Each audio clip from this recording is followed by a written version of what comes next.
শোন রে গোয়েন আলী, আমি আর অভি আছি ঠিক আছে, কিন্তু দম থাকলে বের করে দেখা।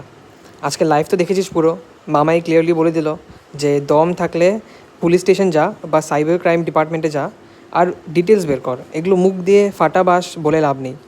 যদি কিছু করতে হয় গিয়ে করে দেখা, তারপর মানবো ঠিক আছে আমিও আছি অভিও আছে, মেনে নেবো, আমরা অ্যাকসেপ্ট করে নেবো। কিন্তু আগে দম থাকলে বের কর, এগুলো মুখ দিয়ে বললে হয় না। আর হ্যাঁ, আমি তোকে ধোকা তো দিবই।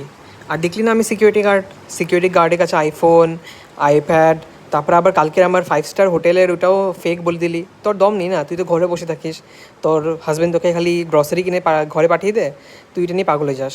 আর কোনোখান তো নেয় না, বাইরে ঘুরতে, ভেকেশন কিচ্ছু তো নেই আর লাইফে তোর। কিন্তু হ্যাঁ, তুই বমিতার দিকে একটু ওপরে আছিস আমি জানি, কেন কি বমিতার বর তো আবার কনস্টেবল, সো বেশি আর পারে না, তাই আমার ভিডিওকে ফেক বলছে। জীবনে তো দেখেনি, বলতেই পারে না। খারাপ লাগে, কষ্ট লাগে, বমিতার জন্য কষ্ট লাগে আমার সত্যি বলতে গেলে। যেরকম দেখতে ওরকম ঘর,